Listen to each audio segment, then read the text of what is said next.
1 million de francs, un prêt sans intérêt. C'est aussi simple que ça. Mais pour un homme, c'était une condamnation à mort. Pierre Bérégovoy était fils d'ouvrier. Il a commencé à travailler en usine à 16 ans. Il savait à peine lire et écrire. Mais à 66 ans, il est devenu Premier ministre de France. Il a grimpé sommet après sommet. Et puis un scandale a éclaté. Un petit scandale. Une dette ordinaire. Mais les médias ont attaqué. Les politiciens l'ont abandonné. Les élections ont été perdues. Et un jour de mai, le jour de la fête du travail, cet homme s'est tiré une balle au bord d'un canal. Le président Mitterrand a pleuré aux funérailles. Ils ont livré l'honneur d'un homme aux chiens. L'histoire que je vais vous raconter aujourd'hui est l'ascension miraculeuse d'un ouvrier et la chute impitoyable de la politique. Préparez-vous, car c'est l'une des tragédies politiques les plus sombres de France. L'enfant pauvre de Normandie, 23 décembre 1925, Déville-lès-Rouen, Normandie. Une petite ville, quartier ouvrier, pauvreté. Un bébé est sauté-né, né Pierre-Eugène Bérégovoy. Le petit Pierre était l'aîné de 4 frères et sœurs. La famille était modeste mais pleine d'amour. Pierre dira plus tard, à 6, 7, 8 ans, j'ai connu la misère, l'insécurité du chômeur, la peur de la fin du mois. Et je me suis dit qu'il n'était pas juste que dans une société, certains aient tout et d'autres n'aient rien. À 14 ans, la Seconde Guerre mondiale a commencé. Pierre a dû quitter l'école. CAP d'ajusteur, un diplôme d'ouvrier. Mais la famille avait besoin d'argent. À 16 ans, Pierre a commencé à travailler comme ouvrier métallurgiste. À la SNCF, au chemin de fer. Main sale, dos douloureux, salaire bas. Mais c'était suffisant pour survivre. Et puis, il a pris une décision. La guerre continuait. Les Allemands occupaient la France. Pierre a rejoint la résistance. À 17 ans, avec une arme au risque de sa vie. Le 2 juillet 1943, il a rejoint une cellule de résistance. Sabotage secret au sein de la SNCF. Bloquer les trains allemands. Recueillir des informations. Prendre des risques. En 1944, il a rejoint les forces françaises libres FFI. Il s'est battu jusqu'à la fin de la guerre. Et quand la guerre s'est terminée, Pierre n'avait que 19 ans, mais il était comme un héros. Il s'était battu, avait défendu son pays, avait versé son sang pour la liberté, syndicaliste, socialiste, ascension. Après la guerre, Pierre a rejoint le syndicat, la CGT, le syndicat communiste. Mais Pierre n'était pas communiste. Il n'aimait pas leur méthode. En 1947, il a quitté la CGT et a rejoint Force ouvrière, FO, un nouveau syndicat ouvrier, plus démocratique, plus social-démocrate. Et en même temps, il a adhéré à la SFIO, l'ancêtre du Parti socialiste. Il a grimpé lentement. Il était actif dans le parti, allait aux réunions, parlait, organisait. Mais il était encore un ouvrier. Il travaillait à Gaz de France, GDF. Et là, le miracle s'est produit. En autodidacte, sans diplôme, juste en travaillant et en apprenant, Pierre a grimpé échelon après échelon. D'ouvrier à contremaître, de contremaître à chef, de chef à directeur. Il est devenu directeur adjoint de la Société pour le développement de l'industrie du gaz. Une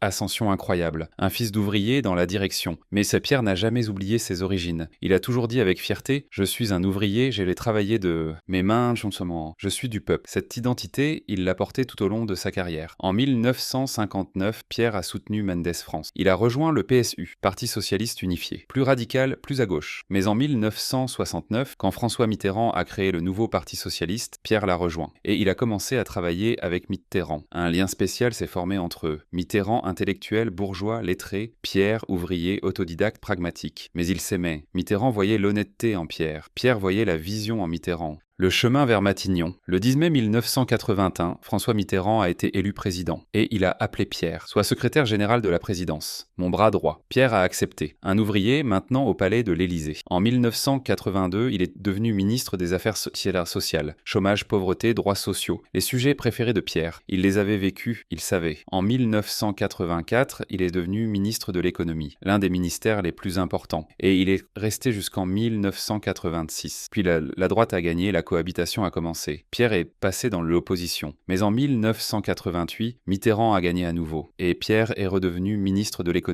Cette fois jusqu'en 1990. La politique du franc fort, lutte contre l'inflation, mais aussi libéralisation des marchés financiers. Pierre était une figure contradictoire. Socialiste mais pro-marché, ouvrier mais libéralisateur. En 1983, il est devenu maire de Nevers, la ville de Mitterrand. En 1986, il a été élu député de la Nièvre, local et national en même temps. Pierre était maintenant parmi les géants de la politique française. Et puis, le 2 avril 1992, le sommet est arrivé. François Mitterrand l'a nommé Premier ministre, à 66 ans, un fils d'ouvrier à Matignon. C'était incroyable. Chaos à Matignon et chute, mais Pierre est arrivé à un moment difficile. Les socialistes n'étaient pas populaires. Le mandat d'Édith Cresson comme première ministre avait été un désastre. L'économie allait mal, le chômage dépassait les 3 millions, les scandales étaient partout, et les élections de 1993 approchaient.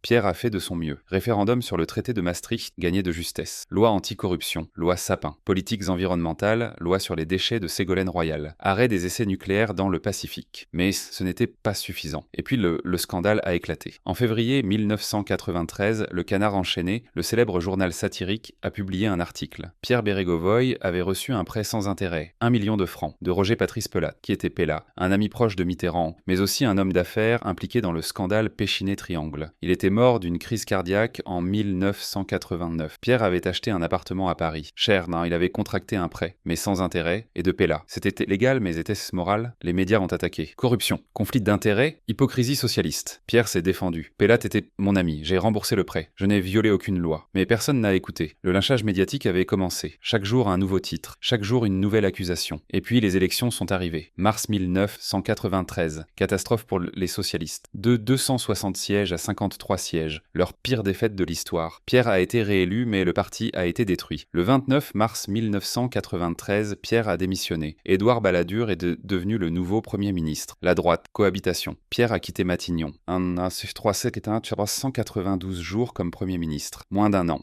La dernière promenade...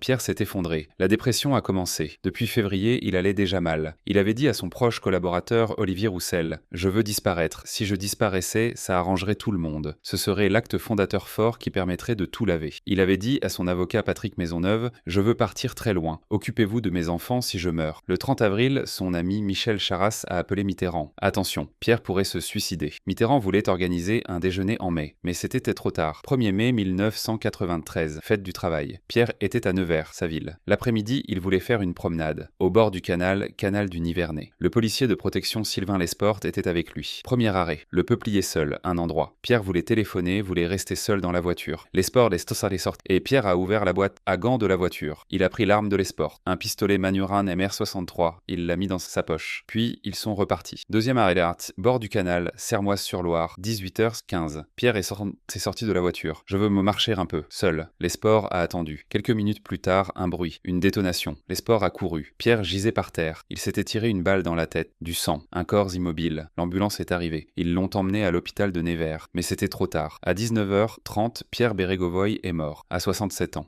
Ils ont livré l'honneur d'un homme au chien. La nouvelle a secoué la France. À 19h16, les premières nouvelles urgentes. Bérégovoy a tenté de se suicider, puis confirmation. Bérégovoy est mort. Choc, peur, incrédulité. Le 4 mai 1993, les funérailles à Pourfel, à Nevers, la foule, toute la classe politique. Droite, gauche, tout le monde. Tension, honte, colère. Et François Mitterrand a parlé. Discours très célèbre, discours très controversé. Toutes les explications du monde ne justifieront pas qu'on ait pu livrer au chien l'honneur d'un homme et finalement sa vie, au prix d'un double manquement de ses accusateurs aux lois fondamentales de notre République, celles qui protègent la dignité et la liberté de chacun d'entre nous. Il accusait les médias, il accusait les journalistes. Vous l'avez tué, vous l'avez lynché, détruit, poussé au suicide. Les journalistes se sont mis en colère. Nous avons juste fait notre travail. Nous avons écrit la vérité. La polémique a éclaté. Mais Pierre était mort. Le reste n'était que des mots. Philippe Séguin, président de l'Assemblée nationale, a prononcé un éloge funèbre le 18 mai 1993. L'honneur de Pierre Bérégovoy réside dans cette double exigence que constituait à ses yeux la fidélité à ses convictions et la sincérité dans l'action. Cette double exigence s'impose à chacune et à chacun de nous et demeure l'ultime critère. Une terrible conjonction de circonstances aura pu conduire à pousser plus loin son exigence. Du moins Pierre Bérégovoy aura-t-il imposé à tous, par son geste, de considérer à tout jamais qu'il était en règle avec lui-même. Aujourd'hui, plus de 30 ans plus tard, il y a des monuments pour Pierre Bérégovoy, des hôpitaux, des boulevards, des places portant son nom. Au bord du canal à Nevers, il y a un monument en granit. Il est écrit « Ici le 1er mai 1993, un juste à retrouver la paix, Pierre Bérégovoy 1925-1993, dans la nuit de ce monde, le juste brillera ». L'histoire de Pierre Bérégovoy est un triomphe. Un fils d'ouvrier est devenu Premier ministre. Mais c'est aussi une tragédie, parce que la politique est impitoyable. Les médias sont impitoyables. Et un scandale, aussi petit soit-il, peut détruire un homme. 1 million de francs, un prêt sans intérêt. C'est aussi simple que ça. Mais pour Pierre, c'était un choix entre sa vie et son honneur. Et il a choisi l'honneur. Il a choisi la mort. Aujourd'hui, la France se souvient de lui. Un ouvrier, un héros, un premier ministre. Et un homme qui a défendu son honneur jusqu'au bout.